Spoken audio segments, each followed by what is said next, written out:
All right, ladies and gentlemen, they warn us to never cross swords. So does this classify us as a bunch of heathen perverts? In the immortal words of Bryce Mitchell, as we go tip to tip, in the red corner, making his submission ready debut, the hot take kid, the man standing across from the MMA world when they order a code red, and with another UFC Apex show on the stands, he declares, I want the truth from BTL to watch alongs the mic. Heck, I've already fucked this up. BTL, and it's live. MMA Fighting's Jed Meshew.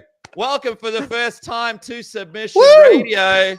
Hey. Oh, this is the best. Hey, this isn't anywhere as good as what Casey does. And what about this? What about this? This man absolutely killing it with the commentary work. But what about his YouTube channel where he takes us into a true BBC experience? What about him being the co-host of one of the hottest MMA shows with Luke Thomas? What about him keeping Creed in his Instagram stories for weeks on end? Big Brian Campbell, BBC. My arms are wide open to you, sir, as you join Submission Radio. Thank you. Dirtbags only on today's show, I guess, right? Wow, look at this. This is great. And teenage, middle-aged dirtbags, fellas, this is welcome a crew. to Submission Radio. Before we get arrested, welcome to the program. Now, you wanted me to count down my favorite straw wedge today, right? I got a power ranking. Whoa. There's only 25 people watching. I can't lose those 25 people, BC. They're going to take my house. As a reminder for everybody in the chat, throw your questions in there. We'll get to them as we can get going and as they come up throughout the chat. But guys, to kick things off, I had it in the intro. Did anybody see the interview that Bryce Mitchell did with MMA Guru this week? In short, it gave an interesting look into his psyche. Some of the highlights include him dating a witch, communism, his stance on lukewarm Christians and why he hates them, and the end coming near. He also says Gian Silva is the devil. BC, is it? Did you see any of these highlights as I'm about to have this channel get canceled from YouTube? I saw a few of them, but over here. There you go. I saw a few of them, but I was not turned on. I was turned off quickly. And once they started debating whether post-meth Hitler was actually a better man than early Mussolini, I was out. I was out at that point. So yeah, carry on, brothers. I think they're going to fish in Arkansas together. And, Bryce said there's a lot of cheap land available for Guru. So, time to leave the UK and maybe they'll have a spare bedroom for Nina drama. Wow, what a time to be alive in MMA media. This is great. Wow. Hey, Jed, Anthony Smith was interviewing Bryce. He brought up this whole lamb being led to slaughter thing in relation to Miami. Is there a feel like that? Like, is this guy being set up here to just draw big pay-per-view numbers and kind of set up here to kind of potentially take a big flop in front of the world as they cash in on this Miami card? First of all, anybody who listened to an interview with Bryce Mitchell and MMA Guru, we're different people. Like, I would just be like, oh, pass. I'm good. I just see the two. Good. Don't need this. So credit to you if you watch that. I hope he's being set up to fail. Like, I'm not here to pretend about any shit. Like, after the shit Bryce has said, I would like Bryce to eat dirt harder than he did against Josh Emmett. I'm not sure that's what's going to happen though, because like for as bad as Bryce Mitchell's comments and thoughts are, he's a good fighter. Like, he is not a bad fighter. And I am driving the Gian Silva bandwagon, have been for a long time, but like, that's a winnable fight for Bryce Mitchell. I'm going to pick, obviously, Gian Silva. I'm going to be rocking Gian Silva in the Fighting Nerds glasses, the whole nine. But like, I think that this is one of those, like, yeah, hopefully he wins and then Gian Silva can get big, but I wouldn't count him out.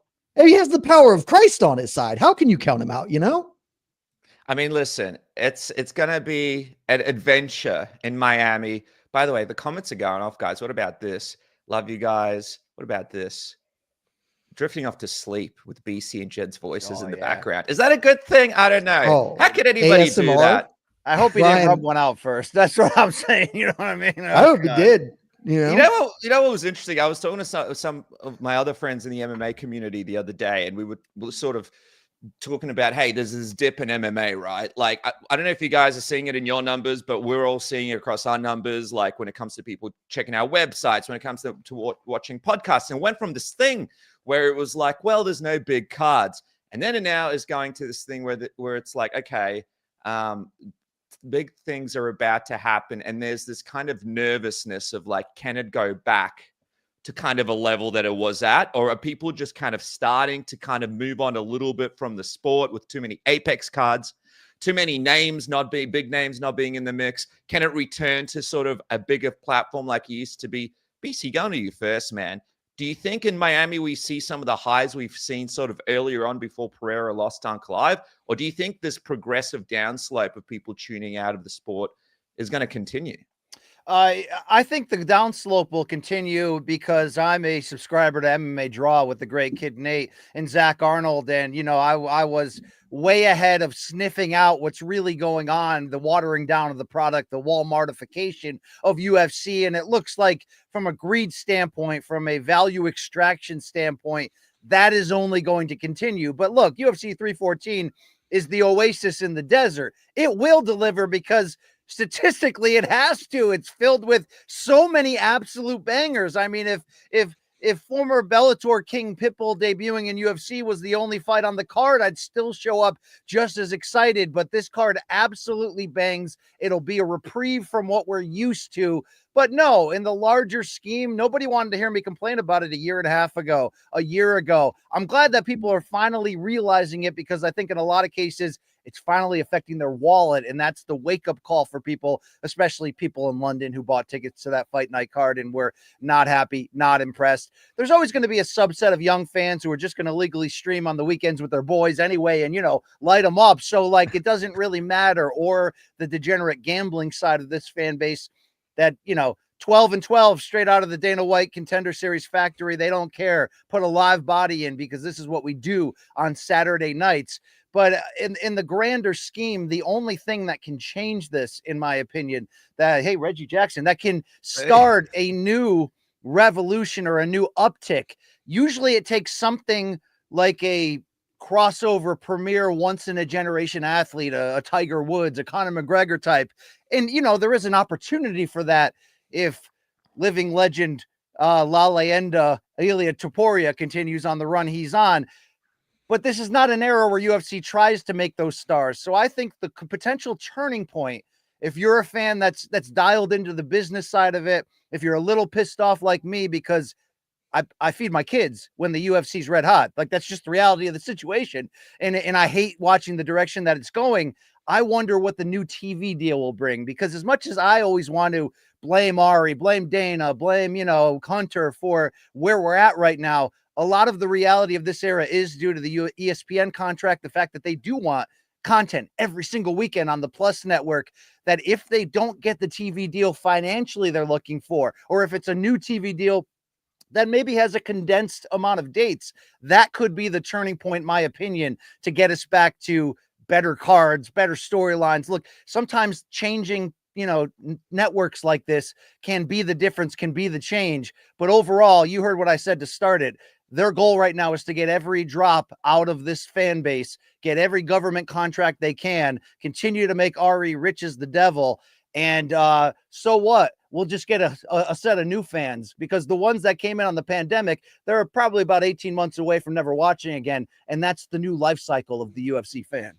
Dude, that's a great point. And like, Jed, what do you think they can do to turn this around? Like, do you guys, I mean, Jed, do you think this is an issue that Topuria went off, vacated this title? Like, if he was involved in Miami, if we already had another title defense from him, for example, to BC's point, are we starting to at least build behind some kind of star power here to get people excited? It's just funny because, you know, you guys do such a great job of covering the Apex cards week by week by week, but even for us watching these cards as people who love MMA, it's painful sometimes, right? Like, to have to do it. So how can a fan do it? And if it's painful to watch a product, that just hurts your experience with that product and makes you feel like it's a chore to then tune in down the track.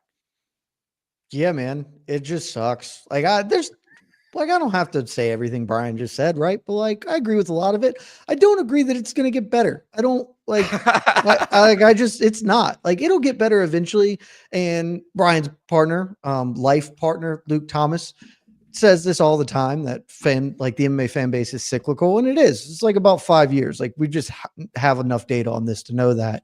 And we're probably in one of those periods where, like, yeah, just if I was a new fan, I would know I would be leaving, right? Like, there's nothing to draw me to do this unless I am, the hardcores. But they already got us. We're freaking hooked, man. We're here. We need that hit of 314, and we'll go and we'll buy a burner batch of UFC Vegas 105 and another bag of stims for UFC Vegas 106 just to chase the high of UFC 300. Like, that is who we are.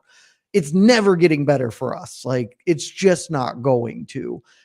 In the next couple of years, there will probably just be more stars because stars kind of naturally develop, even if the UFC isn't trying to. Like, Ilia Topuria probably is going to be a breakthrough sensation.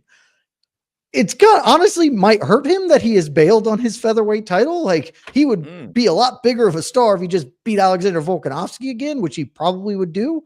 And now he may fight for the lightweight belt, may just lose to Charles Oliveira. Like, any number of things could happen.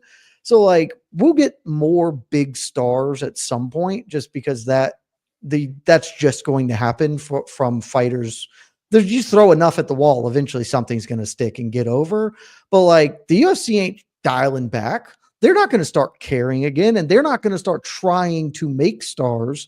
So like, this is just where we're at until they start to feel a financial pinch, because like, oh man, our numbers are down. People are tuning out because we're feeding them slop. And eventually you just can't eat McDonald's every day. Like, you got to get some real food in you, and they are not giving us any of that anymore. Tell that to Morgan Spurlock. All right, please.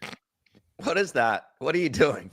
Oh, what are you doing, BC? It's just a cat scratcher, right? I got cat scratch fever. What did I tell you about playing with your pussy when we do the show? Okay, wow. Hey guys, let's all relax. There's a new record, 101 people watching live. Let's see if we can keep them on the line. Hey, what do you guys think about the future of MMA media? Because this is the other thing that me and the boys talk about in the background. Obviously, like, I just want to shout out some people like Oscar Willis, close friend of mine, guys like, Jim Edwards, who used to crush it, you, Jed, and Mike Heck, and the guys at MMA Fighting, UBC, and Luke Thomas, everybody out there, obviously Alexander K, and all the boys out there. I don't want to. Hey, shout out to Mike Boner. That guy's a great guy. All right, Mike Boner, serial killer, but a great, greater covering. Jose Youngs. Anyway, there's a lot of great guys in the game. It hurts when you see people not at events. It hurts when you see them lose their positions, their jobs, their opportunity to report on stuff, and then you see, some silly fools on social media sitting cage side and doing crazy stuff that has nothing to do with coverage, but getting the access and then eventually sort of getting those views and all that kind of stuff. And Dana White is saying there's not going to be any media, probably cage side sometime soon, which doesn't really impact us three.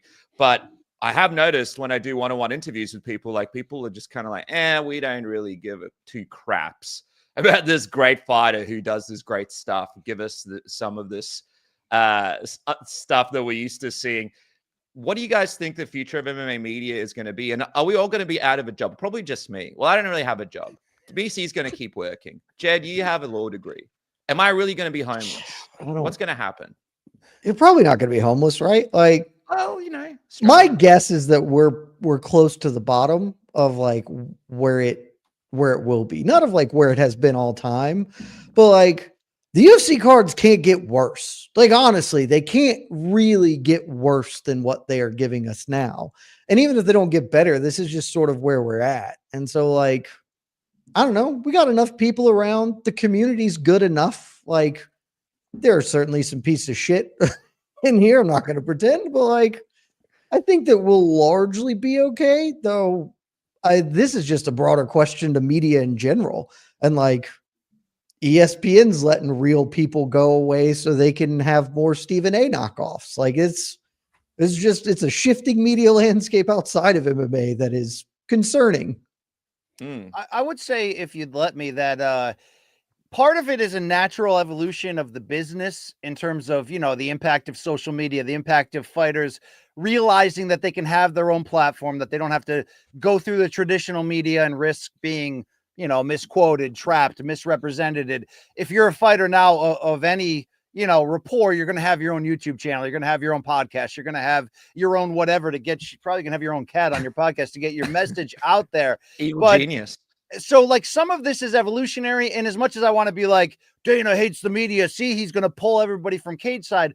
I felt like that was an inevitable evolution anyway, because I saw it happen in boxing. It had been happening in the UK for years where they realized, wait, why are we going to allow 30, 40 media members to sit in the seats that we can rake in that extra cash for? Let's, in the UK, they've always been putting them in the upper deck. And we see that now in big time boxing in Vegas, where you're no longer sitting front row on the floor. You're sitting, back about 30 rows. And it changes things. You can't score fights as well. It changes, but it's a natural evolution. I think, though, if we can put any blame on Dana and the US, or really just Dana, let's put it on there. The change that he's made in just, turning on the media. And it's not like Dana was always fully media friendly. He always had grudges. He always, once you cross him once, Loretta Hunt, Josh Gross, Ariel Helwani, you're dead to him for life. That's always been the case. But there were waves in that, because there was the period in the UFC where Dana still needed the media to help the sport in the promotion become legitimate, needed it to get it to where his dream was to be one of the core 4 major sports, which, you can argue there's times in the last 10 years they've become that. They got the ESPN deal. Through COVID, they became the only sport in town. And I'm not ripping Dana for that. That's a great success. But I think there is suddenly I'm UFC optimist here. I think there is a potential change coming up. And it ties directly into Dana's schedule load. Look, the thing that I say that is most damning about this modern today, this year UFC product is that it's one thing for me to complain. It's another thing when Dana frickin' White does not give a damn about today's MMA product, because I feel like he realizes deep inside that everything's changed. It's not the Fertitta era. They knew how to sell fights. They knew how to grow the sport vertically to keep getting to next levels. Now they're caring about growing the sport horizontally. Let's get in every country possible. Let's get every dollar we can. Let's get every inch of the octagon with an ad on it. And I think deep inside, Dana is a real fight fan. Dana doesn't necessarily love this. So when you combine the fact that he's checked out with the fact that he hates the media to begin with, and it's the fake news era, which connects to politics, which he's deeply involved in, I think it was very easy for him to be like, you know what? F the media. I'm going to put out those 2 media hit pieces where we put Brian Campbell front and center. I mean, Dana, am I going to get a SAG card from this? Because I'm showing up a lot in these. But the whole point is, what if TKO boxing works? What if they take that Saudi Arabia war chest and it actually, if not taking over the sport and crushing their competitors, but becomes a thing? We all know Dana can't possibly juggle all of this at once. We already know Hunter Campbell's really pulling the strings behind the scenes. How much could the potential of Dana stepping away from the day-to-day face role that he is of the UFC, how might that change the way media is treated? Because look, there's one thing that we can say through the years, through Dana's ups and downs and fighting with the media.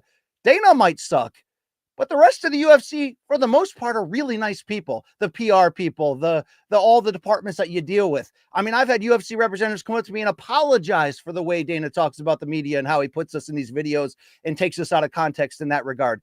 What if he steps aside? What if he goes full bore into boxing and slap and wherever he's going to go next in his life and career? Maybe that could change the culture. I haven't attended a UFC fight in something like 5 years. There was a stretch from 2016 to 2020 being at ESPN or CBS Sports where I was attending every major one, and in some stretches, almost every single numbered card. And to some degrees, things have changed, like I said, with social media and the way that we cover this. But a big part of this obstacle is Dana, him leading into the YouTube influencer space, which, strategically it is a strong move to do that. But it's to the point, where if you're not a UFC bootlicker, they don't want you there. That's really where it's at right now. I wonder if that changes if we get slowly, closer to Dana stepping away and then putting another face in that role. Who knows? We'll see. Interesting, because I was at UFC 312 in Sydney, and what an experience this was, boys. So we had Ilya Taporia there, Alex Pereira there. We had Alex Volkanovski there. We had Diego Lopez there. We had some other huge names there, and then not to mention the whole card and everyone there. And as an MMA media member, we got access to nothing and no one. And we not only are not allowed to do that, but you're also not allowed to approach people. So you're not allowed to organize your own interviews anymore. There's all sorts of guidelines you have to be very, very strict on. So me, and I'm talking about, it was me, and it was Jose Youngs and Oscar Willis, and, some of the bigger names. Well, the guys that have been around for longer. It was us sitting there, but all you get is, the scrums. Before we used to get the one-on-ones. And then before the UFC would be able to hook you up with some interviews, or they'd bring the guest fighter along. At least they would do something. You nailed it. COVID changed a lot of it. That's what you're saying. COVID changed a lot of their structure. They didn't want it. Jed, a precedent was set, and they're not, right? Legal terms. And they went. Yeah, man. Like, they ordered a code. What do they need you for? What do they need us for? Like, that's it. Like, what the influencer thing makes sense because they can attract to the younger audience with bite-sized snippets in a more meaningful way than news engagement. They don't need us. And I don't begrudge them this. That they're running a business, and that's fine. I think it's shitty or whatever, but I get it. I think the pendulum will spin back. This could be me being a very, very stupid optimist.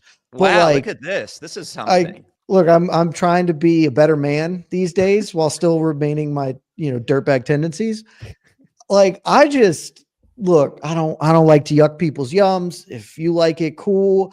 I don't think that there's a lot of long-term. I super want to watch the Nelk boys talk to Ilya Taporia 7 times. That just they don't have that many things to say. It's I love ice cream. Look at me. I love ice cream. I don't want to eat ice cream for every meal. That's shitty and not good and gives me the toots. You gotta at some point have real food, and that's what actual media is. And so I am of the belief that at some point people will be oh yeah, we should probably have real questions at these pressers as opposed to being hey, Volkanovski, you're a pussy. You don't want to fight, whatever. Some of the dumb shit that these fucking turds do. So I think it'll come back. We're just in a moment where we're shifting hard towards a lot of things that I think suck, but other people like them. So what the fuck do I know, Hey, speaking of food, at least we'll know what every fighter likes to eat because, there's a series of interviews where we get to find out who likes to eat what, and that's probably the deepest we're going to get. And by the way, people asking you to be branded by Dana White and stuff like that, surely they should just, bring a branding iron because this is just going to keep continuing to a UFC press conference. Maybe that can draw some views along with the Bryce Mitchell, John Silva fight. But just quickly, guys. Those people need better role models. Hey, guys, we should monetize it too. Why not? We're monetizing everything these days, except for being an MMA media member. Let me just quickly ask you this very quickly.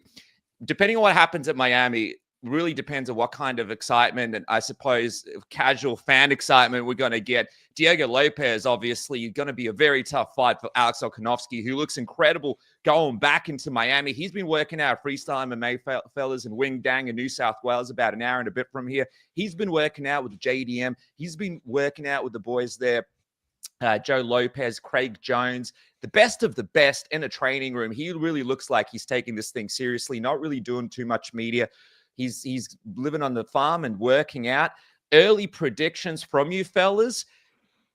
Do you think Alex Volkanovski can do it? Do you think he can regain this belt? I'm going to go with you first, Jed. And as you make this prediction, how important do you think it is for Volkanovski to win here to keep this sort of get some casual fan excitement going? If Diego Lopez wins, I'm not saying it's a blow for the UFC because he's an exciting young fighter, but is that one big name value sort of done in the UFC? I was even sort of thinking about the fact that, hey, if Alex Volkanovski loses in Miami badly, potentially he might even retire. People aren't even really talking about that, but the guy's 37. Jed? He can win. I'm going to, my early predictions, I'm picking Diego Lopez because don't get old in the sport. That's the number one rule. Don't get old. And nobody ages well in MMA. There are very, very few. Alexander Volkanovski, in my estimation, is one of the 10 best fighters of all time. So it won't shock me if he can kind of get the train back on the tracks. but like he's old. He's lost a bunch of his last few fights, and Diego Lopez is really tough to hurt or do anything to, and a very violent man. So like, I'm just going to pick Diego Lopez. I think as I start to dive into this for next week, I'll get a better sense on what I want, but like my gut says Diego Lopez is going to win. And I think that will be really, really bad for Alexander Volkanovski. May well lead him to retire based on the very few interviews he's given, saying stuff like, I really am trying to refocus. Like, my read on this is that he is approaching this as a do or die moment for him, that, okay, I've lost 3 of my last 4. I'm in danger of really falling off. I need to put every ounce of focus I can to taking this very seriously to give it a last good shot. And a loss to Diego Lopez basically ruins that for him. But also, like, he could obviously still fight. He could fight for years and maybe just fight lesser dudes or whatever. Does he want to do that? I don't know. And the MMA fan base, I said this for fucking years. And I said it to the other jackass on this goddamn show with me about how Jose Aldo is the greatest featherweight of all time, because you can't be like, oh, well, look, he lost and Volkanovski lost. Like, yeah, just wait till the end of his goddamn career. And here we are. Volkanovski is like precipitously close to suddenly losing a bunch and people being like, actually, Volk is a bum. Tapuri is the GOAT featherweight. Like, it's just, he needs to win like really, really badly for his career to kind of proceed and for his legacy to still be in the greatest featherweight of all time conversation. Because a loss, like, he shouldn't be in there. It's very clearly Jose Aldo, but like a loss really is going to cap him if he does it. So it's like a pretty big fight for him next weekend. I think his legacy is already set. It's going to be really hard for him to turn back the clock here. I know he's going to go all in, no stones left unturned, no extra media interviews. Let's go for it like he should, like Max Holloway did for the Topuria fight. And I know, don't say, well, Max was younger. Was he really younger mileage-wise? That's my point. But look, Volkanovski had one of the all-time great careers. He attempted to maximize that by doing the 2 fights against Makhachev, even if the second one was ill-advised in terms of the terms and the timing. But once that window closes of extreme greatness, you can't reopen it. And especially at the age he's at, especially like, look, is he more skilled than Diego Lopez? Yes, but it's going to be hard to beat hunger, power, speed, and youth all in one, considering the recent stretch he was on. Could he do it? Yes, it's possible. He's an all-time great. He's a cerebral assassin like old Paul Levesque over there. And, that's great. But it's going to be really hard. I mean, it's very few times in history when people have been able at that age to dip back in and resurrect and go on another, not just run where they get back into the title picture, but a run where they regain the crown. I mean, what are the comparisons we're making? Sure, Valentina just did it against Grasso, but also we watched, not only is Valentina seemingly, once in a generation, the women's game is just going downhill in terms of the evolution of the skills, and particularly Alexa Grasso from the start of that series to the end of it just seemed to almost in a weird way get worse. Maybe you can bring up Randy Couture, but he's fighting in a heavyweight era when he's resurrecting himself against stiffs for the most part, right? And also, even though his nickname was The Natural, I don't think he was natural, guys, but that's fine. I don't hold that against Randy Couture, okay? He likes a little grass on the field, we heard, but that's fine. BC, what's worse, the state of women's MMA or the state of the UFC star power? Yeah, yeesh. I think it goes hand in hand. I mean, is there a worse 2-time these champion are parallel lines than Juliana Pena? Like, that's a 2-time champion right there. That's a 2 guys outside of that. Outside of that one victory she scored, that one victory that she scored against an undertrained and injured Amanda Nunes, although I'm not going to take that away from Pena, that was a triumph for the human spirit. Like, what's the other great wins in her career? She has one win over a ranked opponent, and it's the Rocky Pennington win. 41-year-old Sarah McMahon. What are we talking about right here? She's fought like 3 times in the past 7 years. Like, yeah, women's MMA, unfortunately, has hit the puddle, but I thought I was trying to be optimistic. I forgot what we were, Dennis, but thank you for having me on your show. All right. No, you're a great man. You're a sweet man. Actually, Juliana Pena, she sent me an angry text this morning, but I won't get into what that was about. What'd she say? She wasn't happy with old Denny boy, and, I wouldn't be happy with me either. Hey, just quickly, meta rankings, right? What the hell is this? And what is this better? Is this gonna be dumb as shit, dude? What is this? What is going on? Dana White kind of hurt his own personal brand this week because he had a big announcement. The big boss man has a big announcement, everybody. The big announcement. And I was listening to Jed on his show talking about he went to the gym and then this big announcement happened. And I'm guessing you were doing some heavy squats there, Jed, and you put the big rack down. You're like, what's going on, brother? Here we go. Squatting over the porcelain. You know that's what he's doing, okay? Smoking a cigarette, wearing a T-shirt as a hat. And we see the big announcement. Carlos Prates versus Ian Gary. Great fight. Do we need to announce this? Let's put it on social media. Who would have believed that Merab is rematching Sean O'Malley? It's only a fight that we've spoken about already about 100 times. And, of course, we have Pena. And nothing against her fight as well, because Kayla Harrison, that could be, a light in a dark tunnel right there. Indeed. But then he goes, I got another announcement. Meta, Facebook, we're all going to come together. Instagram, it's all, we've got technologies. And people are like, dude, you got to stop with these announcements, man. Yeah, I know. There's a fight called Jones Aspinall, right? That you owe us Jones Aspinall. What the hell are you doing? Stop not getting anything else. You're just not getting that fight. Just give up. The fight's not happening. Hey, Turkey, take the money you're going to dump into this fake Rocky movie and give it to John Jones already so we can get what we deserve. Please. I mean, why are they not calling Turkey to bail him out? When Dana couldn't get that sphere thing over the finish line, who'd he call? Uncle Turkey. Make the damn phone call. Because it's not about them. BC, they have the money. They could pay it. You think the UFC is like, oh shit, we got to save nickels? They're making $1 billion a year. They could easily. Dana spends more on a hand of blackjack than it would to pay John to take this fight. It is the principle. They do not want John Jones to get to say, I got one over. Like, look, the UFC, you just got to play hardball, because then other people will do that. That's how this works. If they take their foot from your neck for one moment, you might, or somebody else might get up and be like, oh shit, we should unionize or get paid equitably. This is a principled stance. It has nothing to do with them having the money. They could do it tomorrow. It would be easy for them. They are just not going to, because what it represents. You know what I love about it, though? All the old school boxing heads coming together at BC and wanting to work together now. Like, we're going to get this guy out of here. I just see like people with big cigars pulling up in their Bentleys. Like, listen, this guy's going to put us out of business. But just quickly, Jed, what is meta rankings? What is it? What is it going to look like? Is Kamaru Usman still going to be in the rankings? It's going to be the dumbest shit you've ever seen, because like Dana's on the meta board. So it's just going to it's probably just Dana's rankings. And so like now he can't get mad, because whenever the meta rankings deliver something, he'll just be like, no, swap that's dumb or whatever. It's just going to be the dumbest shit you've ever seen. Like some intern's going to go to ChatGPT and be like, rank the top lightweights in the UFC. And it'll kick it out and be like, there you go. Boom. Which is fine. Like whatever, who gives a shit at this point?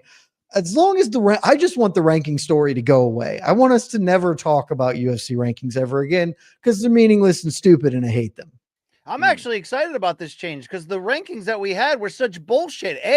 The media was getting blamed for it. When did you ever look at the list of the media who vote for it? I don't think any of them are actually employed in the MMA media. And second, whoever is voting on this obviously is told to do it a certain way. If a champion loses or a title contender loses in a title fight, even if he gets knocked out cold in the first minute, guess what? He retains the number one ranking. And if your name is Kamaru Usman and you haven't had a welterweight fight in 5 years, guess what? You're going to stay in the top 3 until they cash him out. So it's already absolute bullshit. It gives Dana another reason to blame it on us, even though we could do these rankings in our sleep better than they're done right now. So yeah, let @Zuck figure it out, okay? He already ruined Volkanovski's career by going in the corner that time. He's obviously on some soft form of PEDs right now, because you can see he's actually looking like a man now with that build, and he's got chains now. He's buying chains and plain colored True Classic t-shirts. Hey, Zuck, you're finally a big boy now. Why don't you just do the rankings yourself, you piece of crap? By the way, I love the photo of BC and the NWO there. Look at that. Huh? For life, baby. Oh yeah, I look like Mark Raimondi standing next to them. Let's say, shout out Mark Raimondi.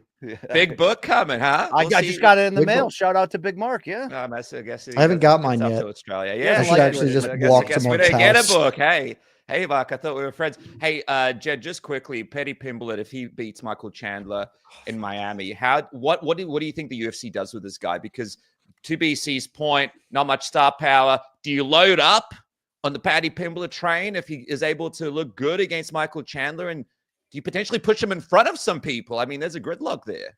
100%. If Paddy Pimblett beats Michael Chandler, that's the key.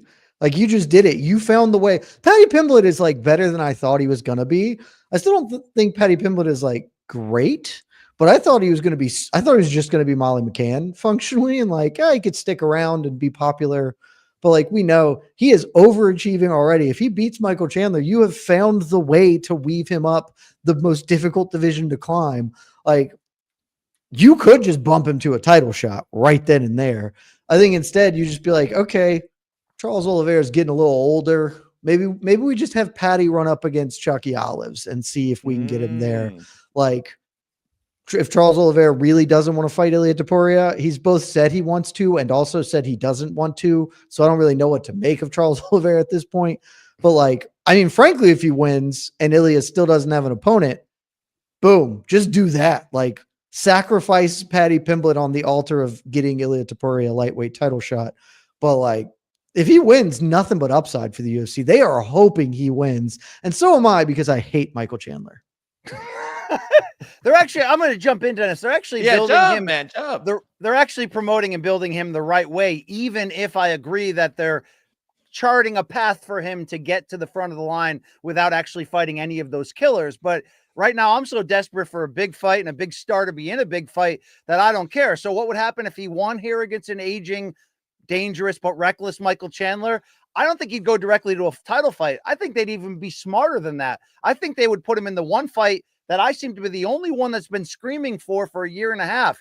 The ultimate fight that can be the ultimate rub to put him over. What's that? It's obviously Conor McGregor in a UK loudmouth crossroads fight. And I'll tell you what's going to happen here. I'll tell you what's going to happen as you grunt and groan and say, BC, enough of that BS.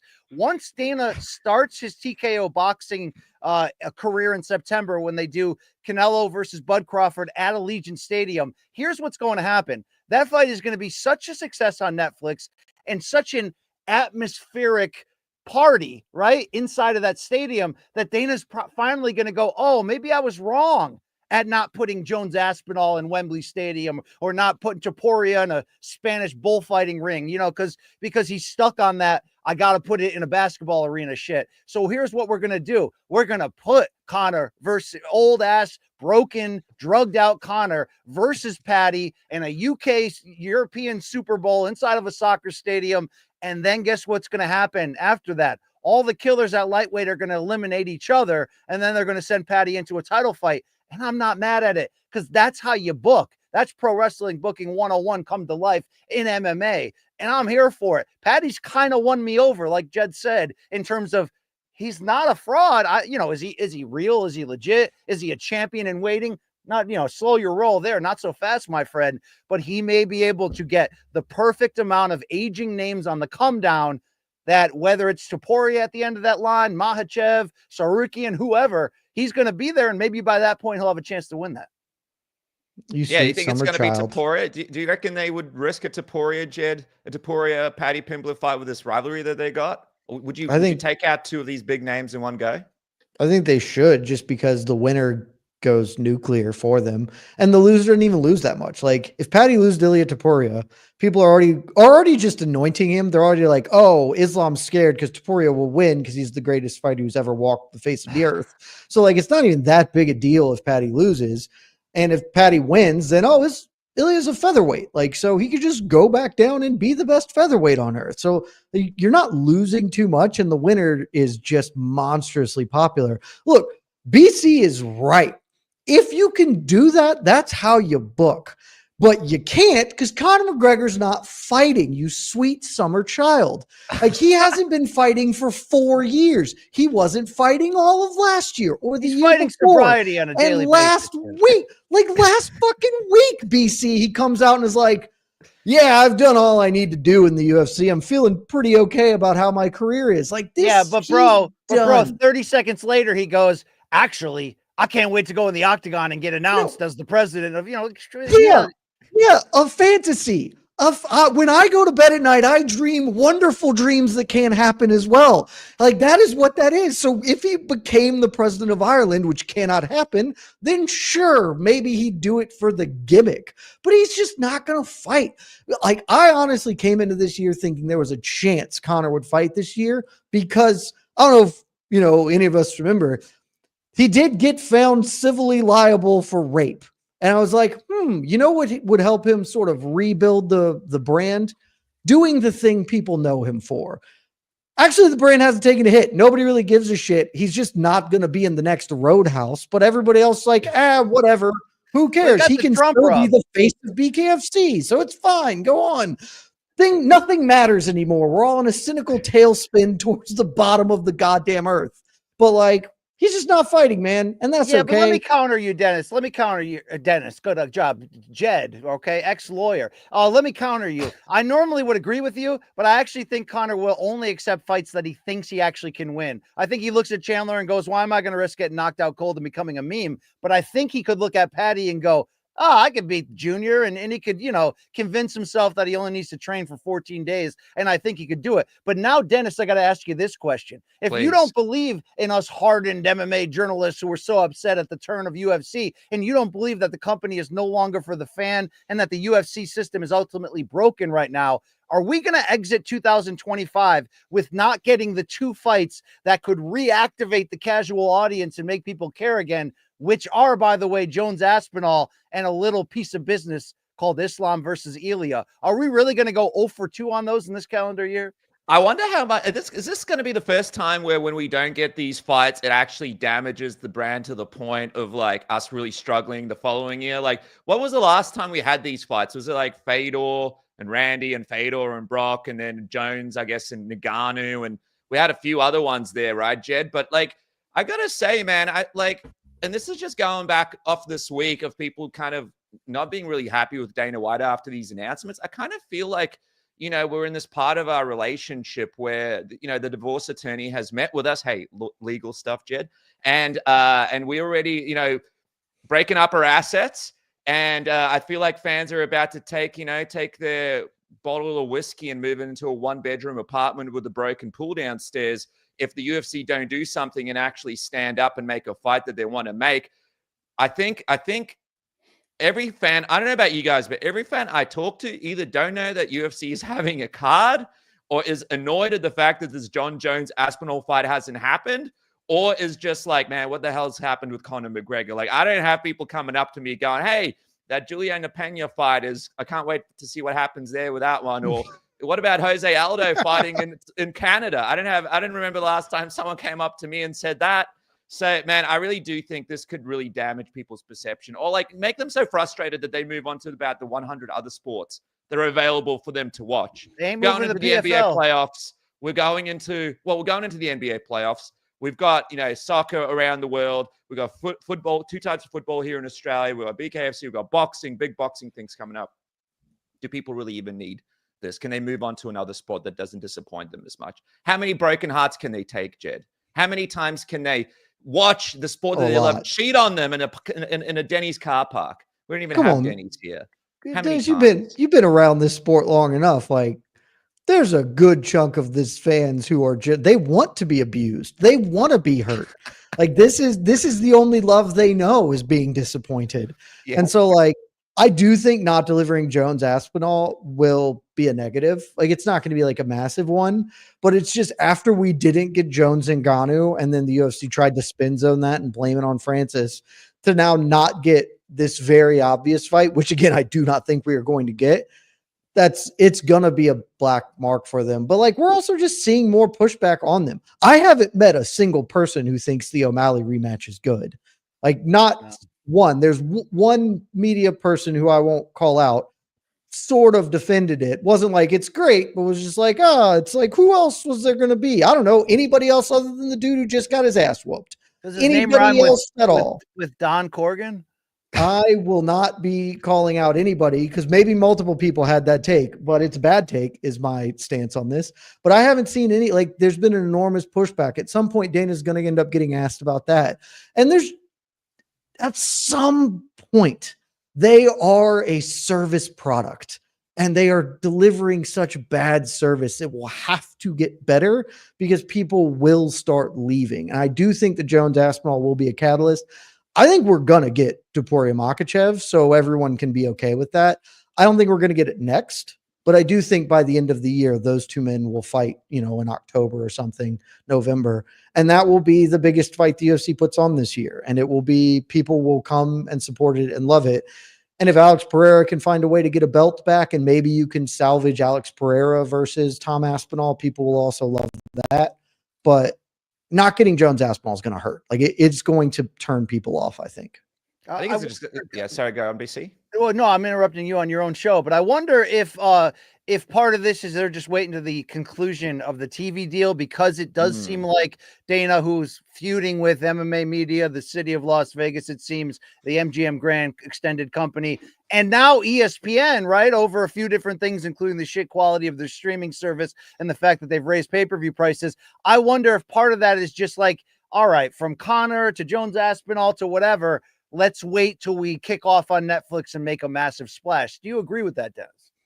Yeah, I actually agree with that, man. They got their finger on the button there, and I think they just want a couple of options when they go down into this TV deal. Isn't it funny, though, how back when they were doing the last TV deal, they had like Ronda Rousey, Conor McGregor, Ronda Rousey, like all these huge names.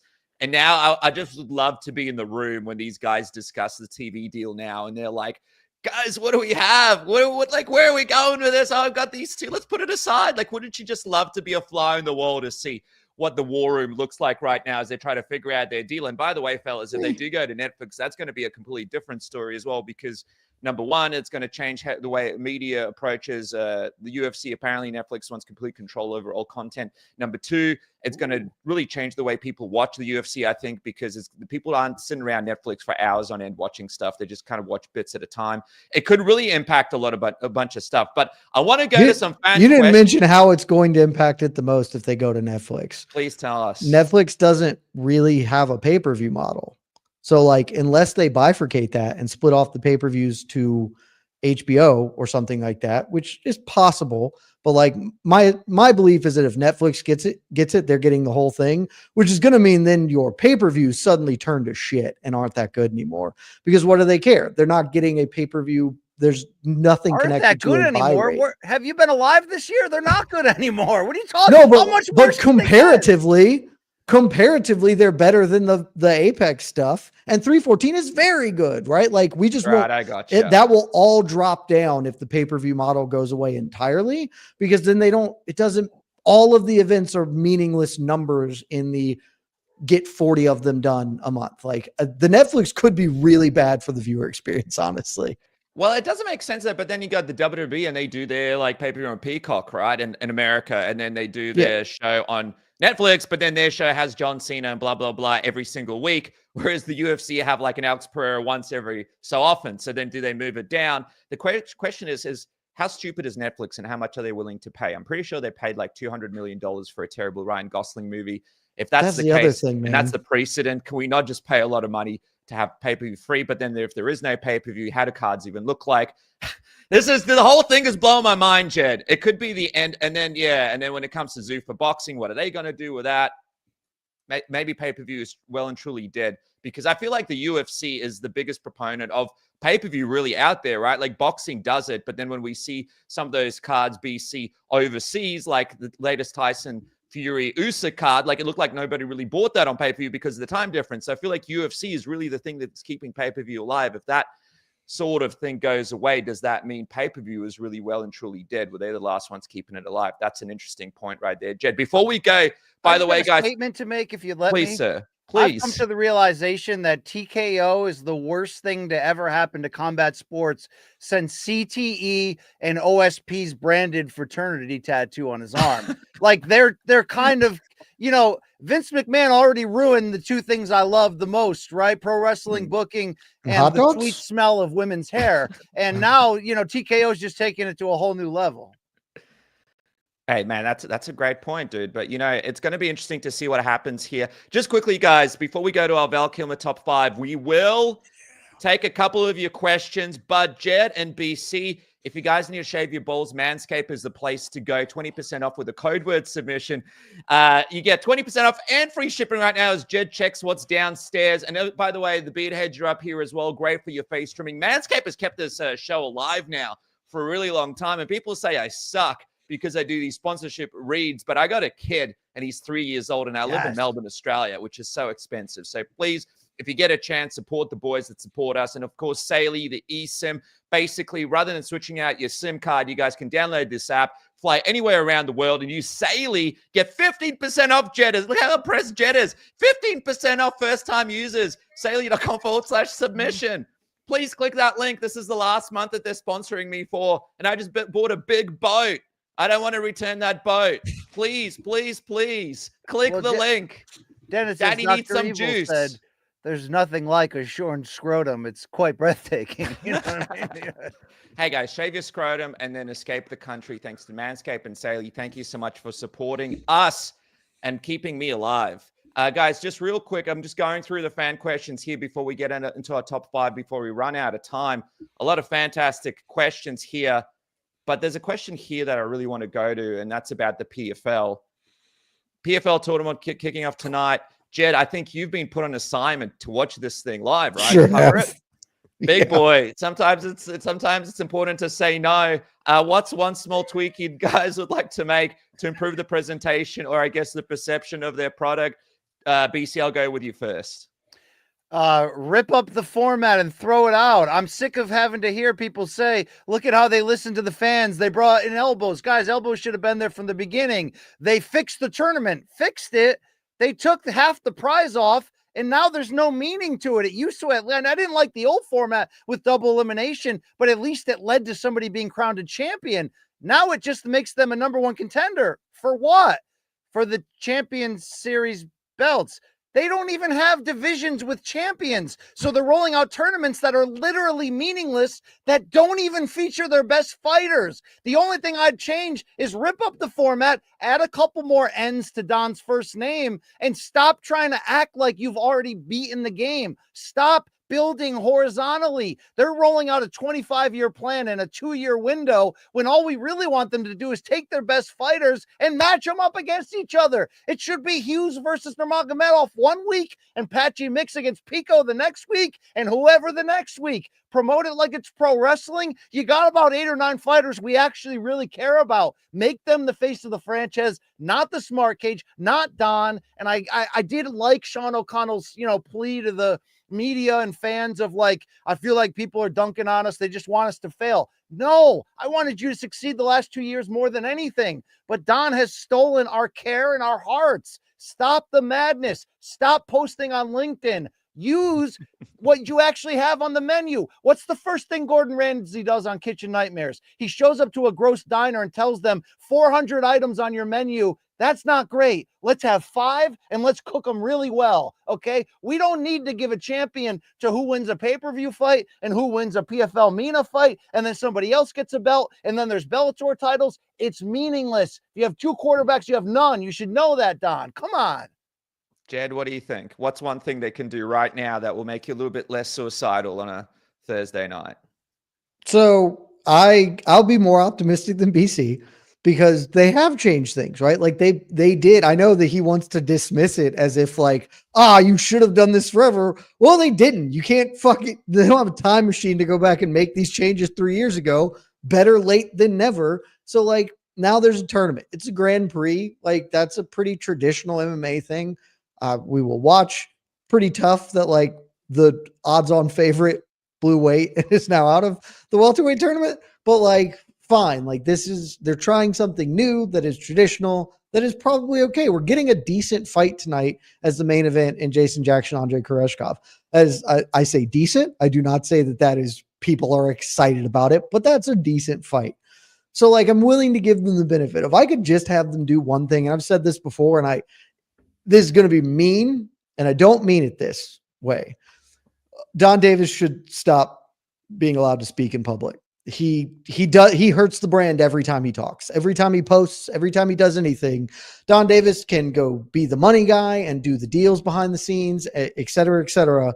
But like he is a really bad face of the promotion. I have offered my services. I told Don, I said, Don, you can hire me as the Minister of Fun and I will make your product better. That's how they can make it better. And my first order of business as Minister of Fun is I will do all the talking and Don Davis will never say another goddamn word in public about the PFL because he doesn't help them. And so we'll see. It's the beginning of the journey tonight. We'll see how this new thing rolls out. There are only 8 fights, so that's better.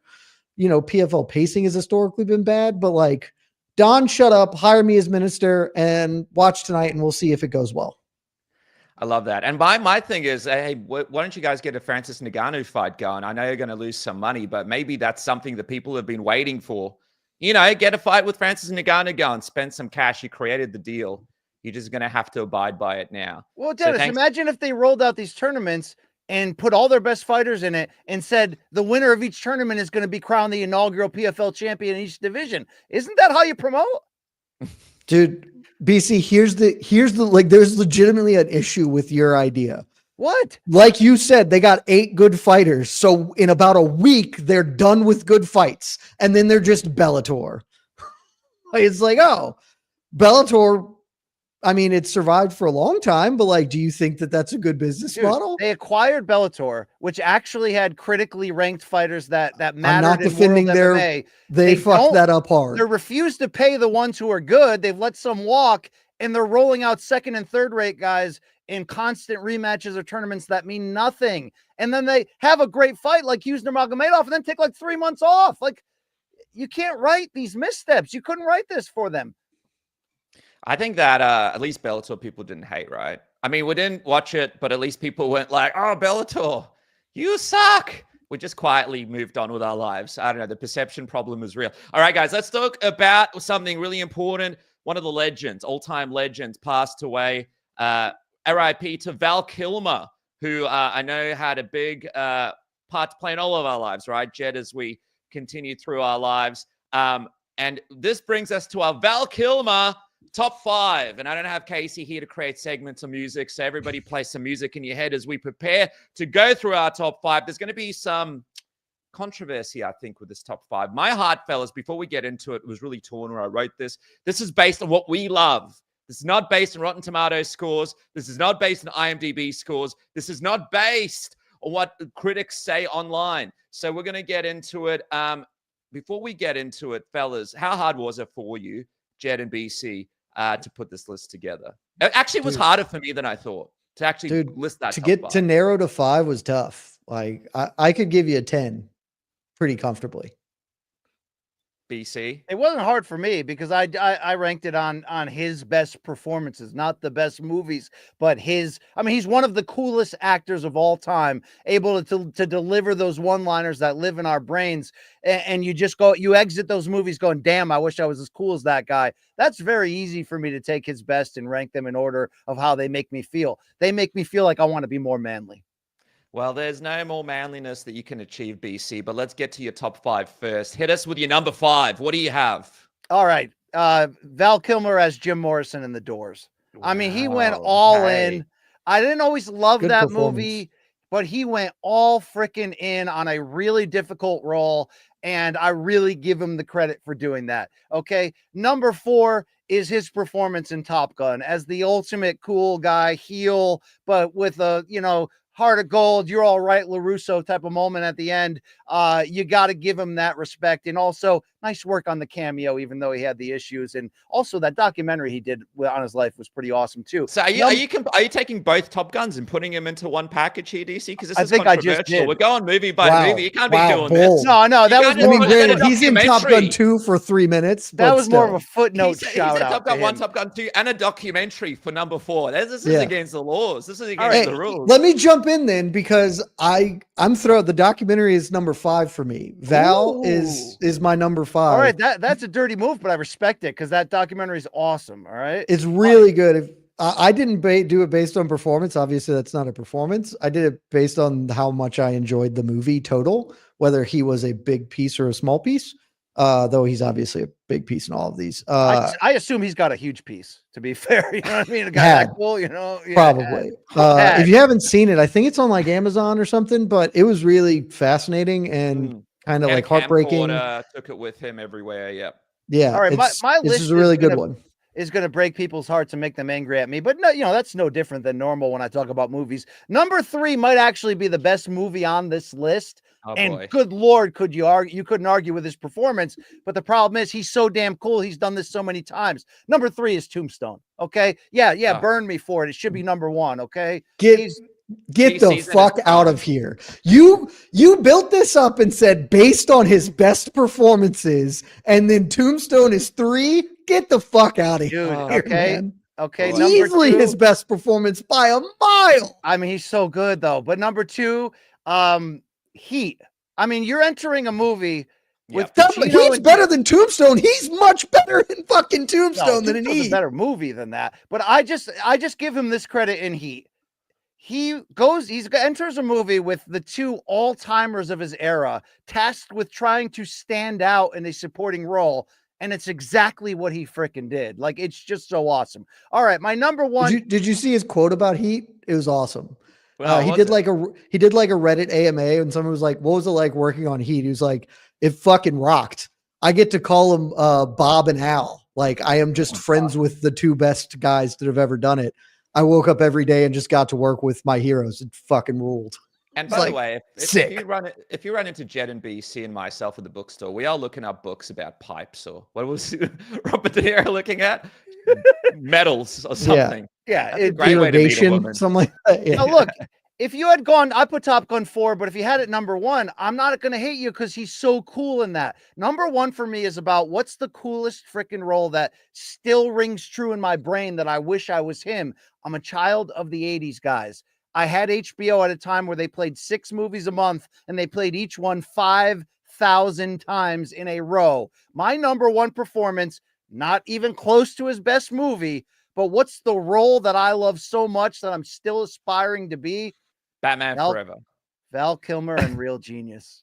What is the Real Genius? I haven't even watched this. Have you seen this? I mean, you can cancel me all you want. It's a weird college movie where he is almost a Goodwill Hunting level evil genius, but the way that he talks, speaks, acts, gets chicks, Val Kilmer and Real Genius is still what I'm trying to become at the end of the day. So that's my list. Deal with it, people. I think that was like his first movie too. Second, but that's fine. Oh, was it? Okay.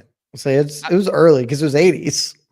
For everybody out there who wants to see what that even looks like in terms of a cover of a movie, feast your eyes at this. It's a terrific film cover.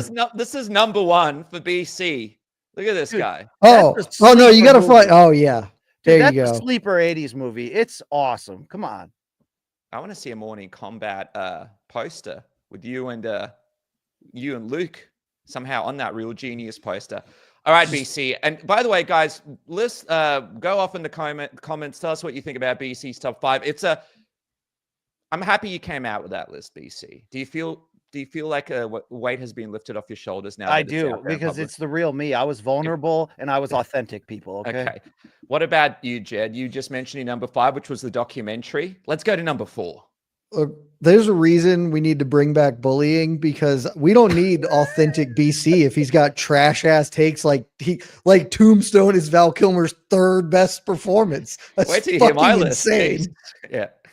Again, if you were just doing based on your favorite movies, sure, got no issue with that. Tombstone is not my number 1 because that's what I did. That's fucking nuts, BC. Listen, Jed, my BC's in his prime. It's wild. My number 5 is Val. I mainly threw that in as it's probably not my 5 favorite, but it is really good, and I want people to go watch if they haven't seen it because it's very illuminating and certainly worth your time. My number 4, this is BC where I do what you did for number 1. I am a child of the 90s. Technically, I was born in the 80s, but I grew up in the 90s.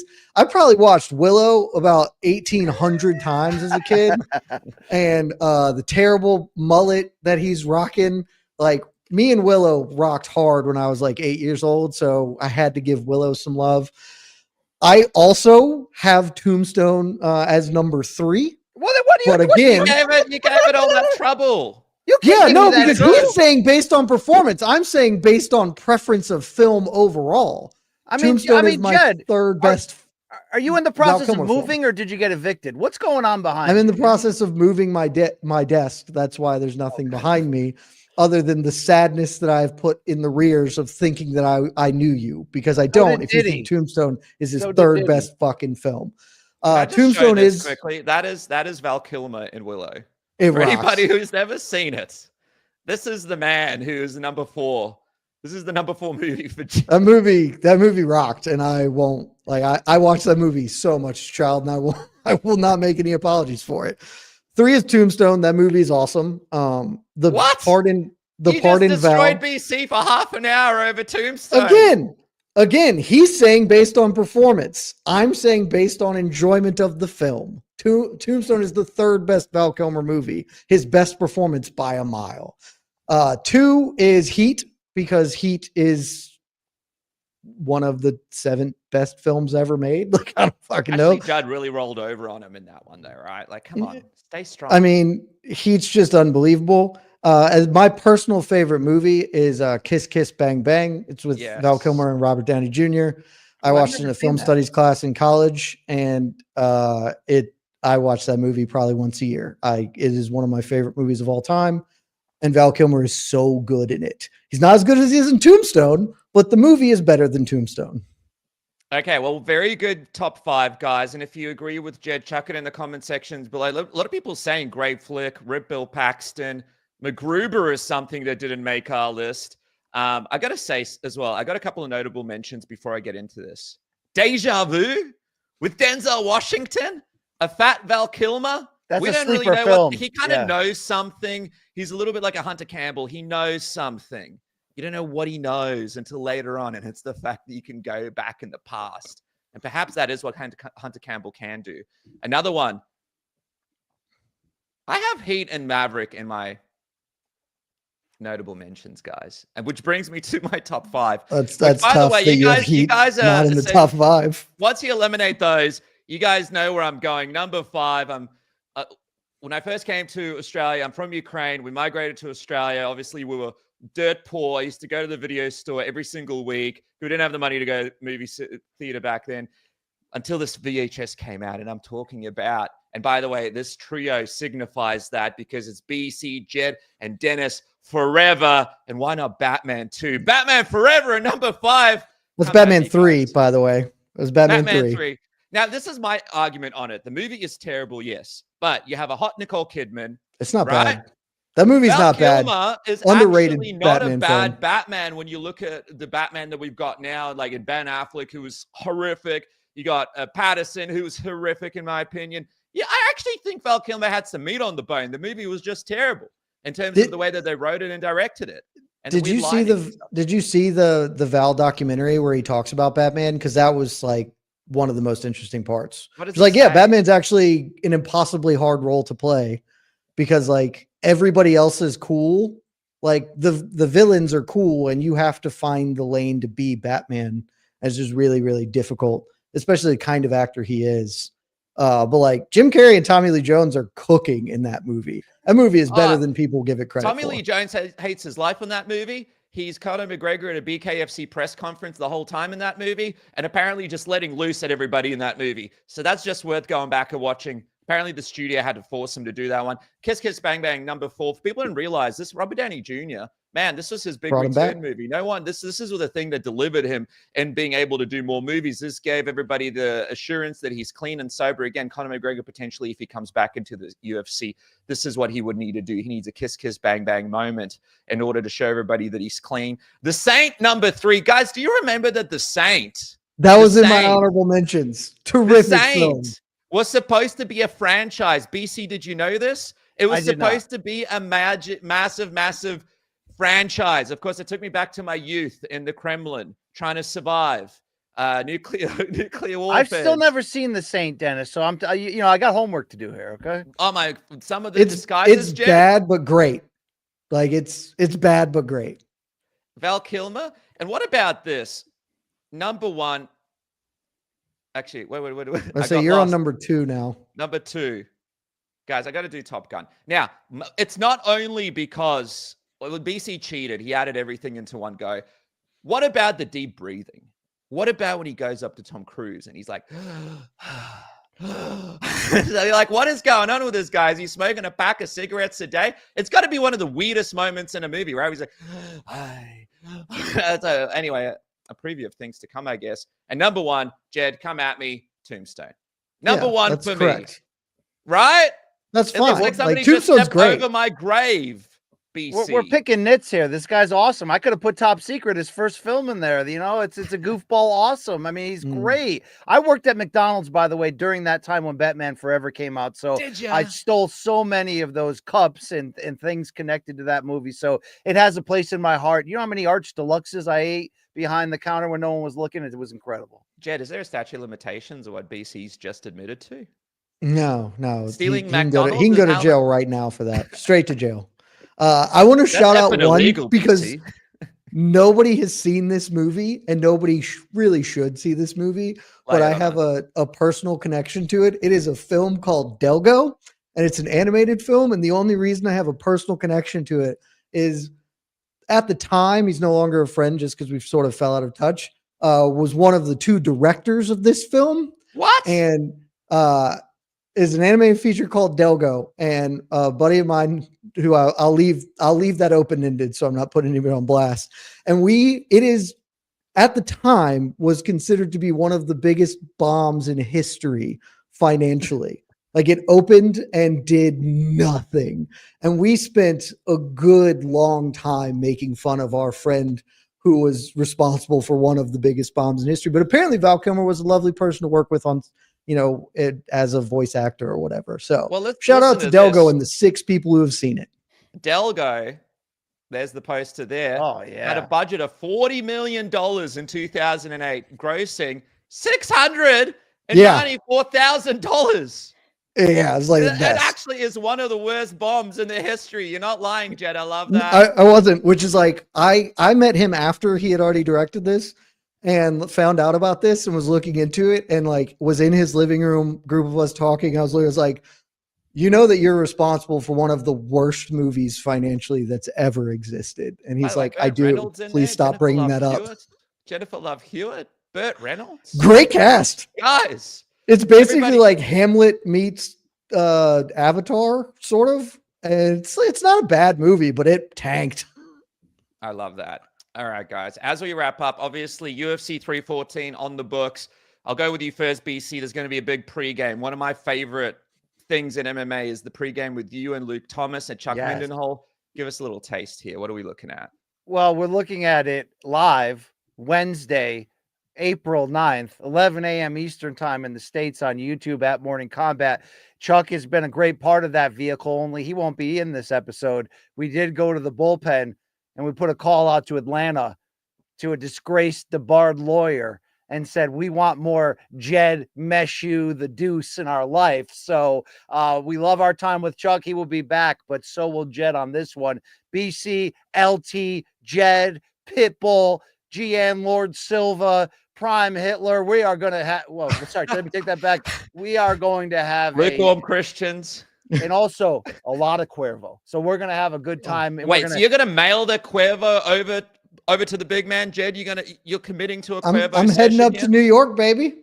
Oh! And I'm not going in the morning this time. Already have the arrangements. I will be sleeping in New York, so I won't be 6 hours late to this pregame preview. BC, get the guest room ready. Uncle Jed is coming home to the family for a turkey dinner. Jed, what do I need a guest room for? I thought I was just squeezing in with BC. I mean, they can also or they can convert the studio into a bedroom for you and then stream that live as you deal with the ramifications of drinking too much in a pregame with BC and Luke Thomas. What about you, Jed? Obviously, you're going to be doing that. Big things happening at MMA Fighting too. I mean, always doing stuff. Next week, we, of course, will have all our pre-UFC 314 coverage. And guess what? More news coming in your ear holes because, I mean, I guess we can break it right now. Next week's Between the Links will feature none other than Dennis himself coming on down, finally making his debut in person. No. I'm flying down. I'm flying to Mike Heck's house. I'd say we don't have that sort of budget to get there. BC just killing the announcement before it gets finalized. But yeah, so you will be joining us on BTL next week. Of course, we can't forget there will be PFL next week, so we got to make sure we're locked in for that. And then all the regular 314 stuff. I can't wait, man. I've been talking to Mike. It might be 3:30 in the morning my time, but I promise to wake up. I promise to get it going. Dude, and 3:13 a.m. Dennis, you're a trooper. I'm here. When we talked about it, I was like, I mean, I don't know if you can make this time work, but okay, trooper. Wow, that's commitment. That is commitment. Listen, like a Valentine's Day dinner in the most disgusting restaurant a year ahead, I committed to something with my special partner in Jed, and I will see it through. Guys, for me, I don't know if there's any content on Submission Radio. We'll see what happens. But for the meantime, if I'm not canceled, there he is, Brian Campbell. Jed Meshew making his Submission Radio debut, and what a debut that was. Big things coming next week. We'll see all you heathens later.